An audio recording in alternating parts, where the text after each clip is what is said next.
So we're reading from section 83 of the Lankavatara Sutra, which appears in chapter 6. And I began this in the previous video. If you haven't watched the previous 3 videos, then you really need to do so before progressing with this one.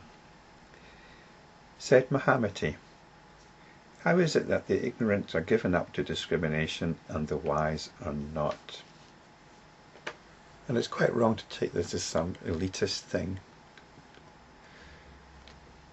labelling ourselves as the wise and all the hoi polloi out there as the ignorant. The fact is, we are ignorant most of the time, even as enlightenment practitioners. Most of the time we probably fail. Most of the time we are caught up in what's called here discrimination. And the first 3 of the 5 dharmas are about this. They are about the situation of the ignorant. But as enlightenment practitioners, we wake up to this situation. So let's have a look at what it is that keeps us in ignorance. Let's have a look at this discrimination. Said the Blessed One, Mahamati, the ignorant cling to names, ideas and signs. So this clinging is a discrimination. The names, ideas and signs, well, that's name and form. Name and form are the first 2 of the dharmas, and the clinging is a discrimination. Their minds move along these channels. As thus they move along, they feed on multiplicities of objects and fall into the notion of an ego soul and what belongs to it, and cling to salutary appearances. And this is it. We believe there's a me here that needs to get things from out there for my own benefit. And this is actually true up to a point, isn't it? And this is why we act in the world. There's a process going on. There are certain things we have to do. And that's fine in itself. There are certain actions which are natural. But the feeling that we're being driven by this ego soul, this is what's unhealthy. As thus they cling, there is a reversion to ignorance, and they become tainted. Karma born of greed, anger and folly is accumulated. As karma is accumulated again and again, their minds become swathed in the cocoon of discrimination as the silkworm, and transmigrating in the ocean of birth and death, they are unable, like the water drawing wheel, to move forward. We get caught up in this. We just go round and round. We don't get anywhere. It's an ongoing vortex of desires, of clinging, of being unsatisfied, of being happy one moment and unhappy the next, of gain and loss. It's a great play, and it's always going on. But now we have the option of taking a break from it all.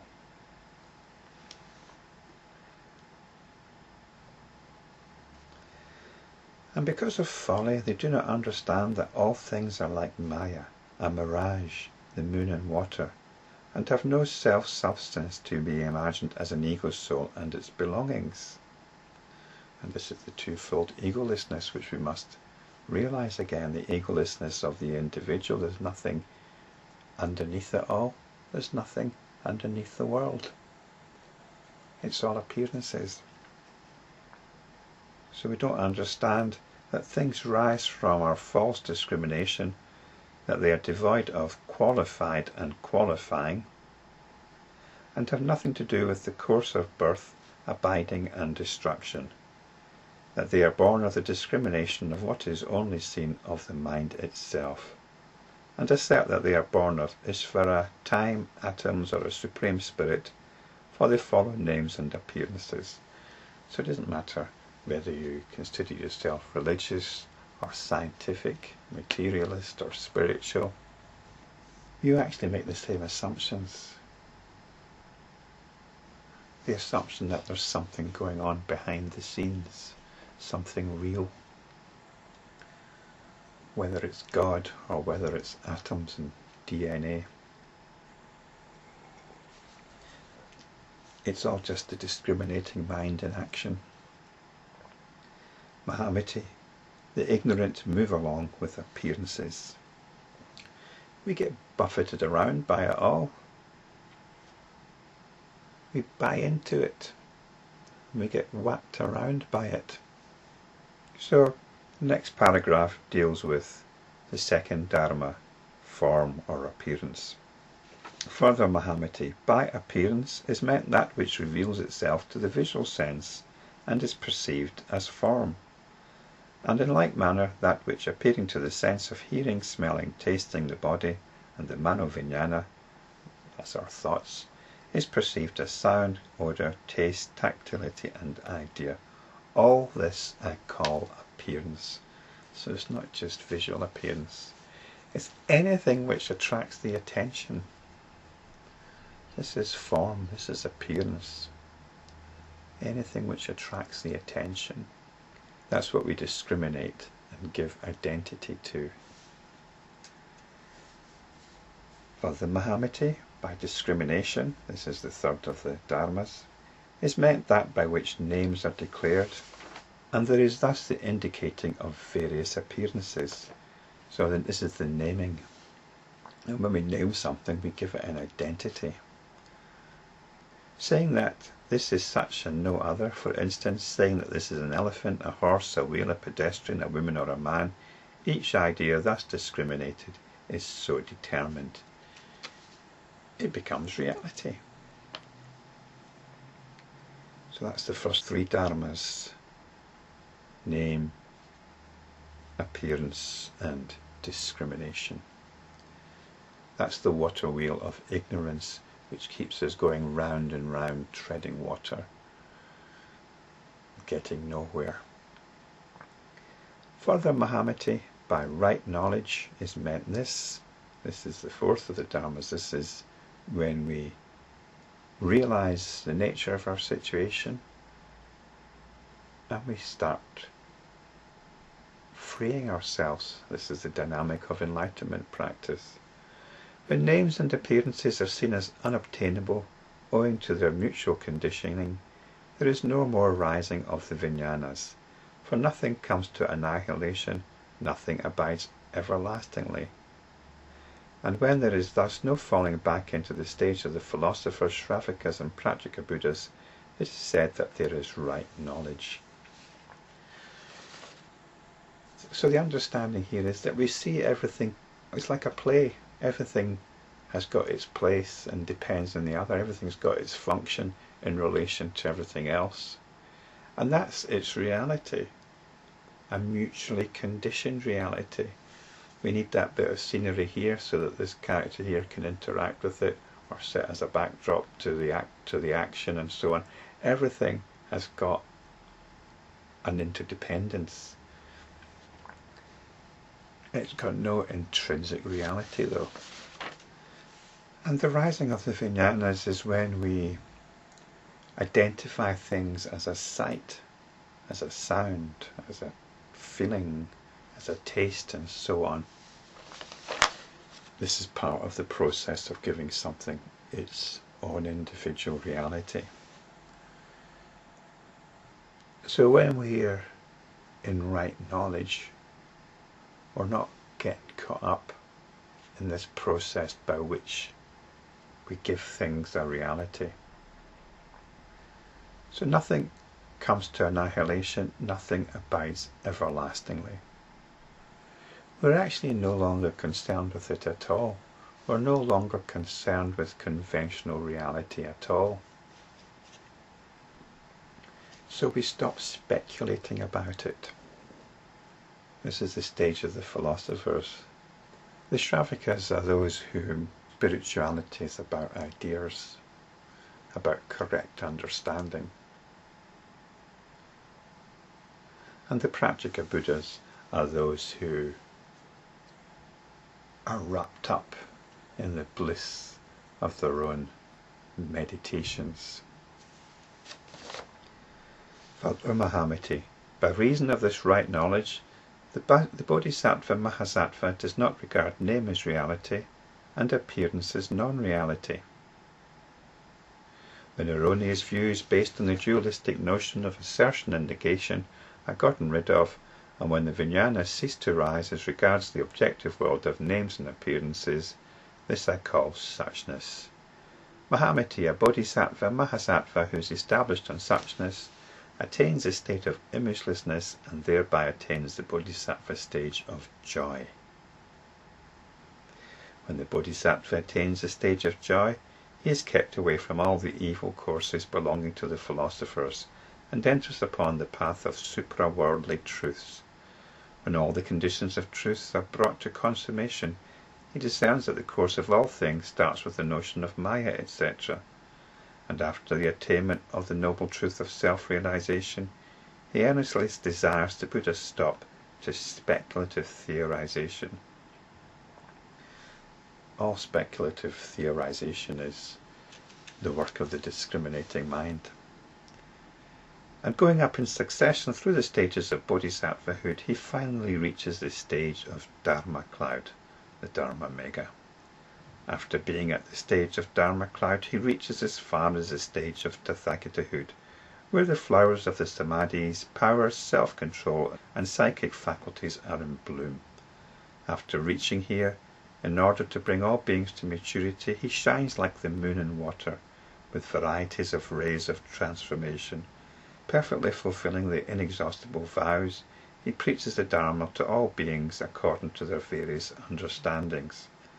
As the Bodhisattva Mahasattvas Mahamati have entered into suchness, they attain the body which is free from the will and thought constructions. So there's liberation here. Liberation from all our ideas. Liberation from the pull of these ideas. The attention is no longer getting hijacked into conventional understanding. The Bodhisattva Mahasattva is a true individual. The Bodhisattva Mahasattva sees things freshly.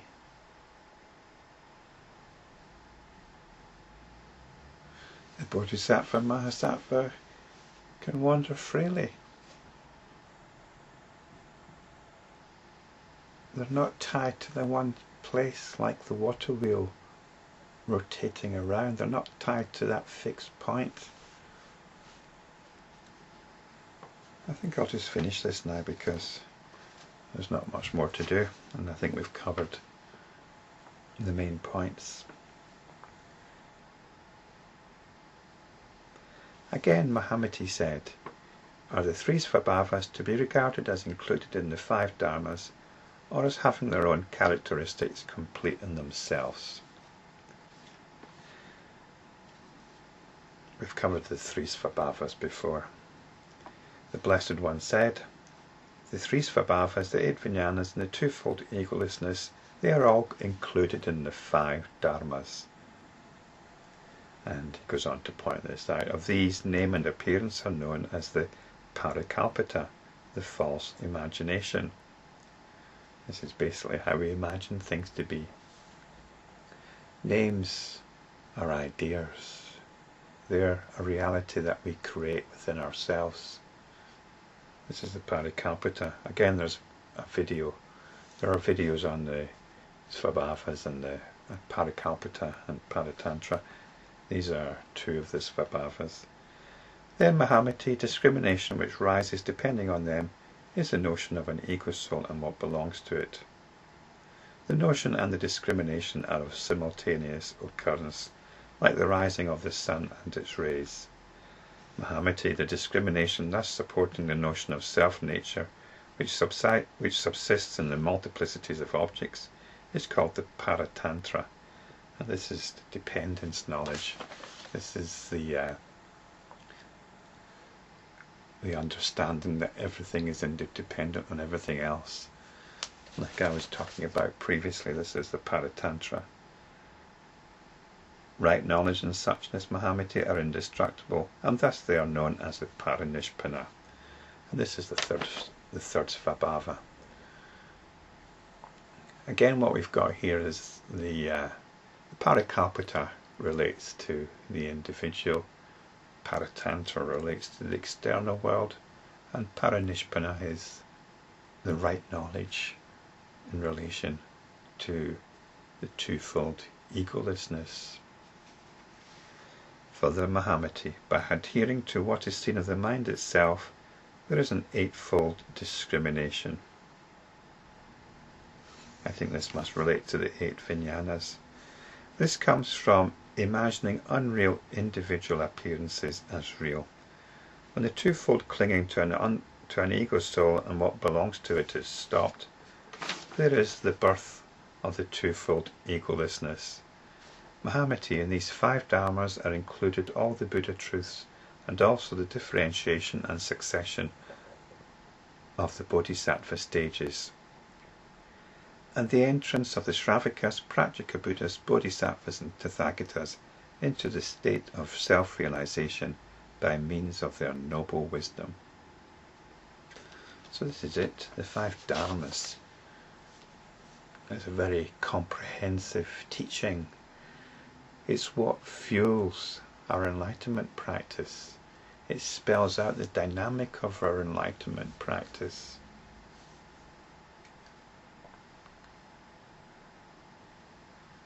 It brings us to the inner realization of the Tathagata.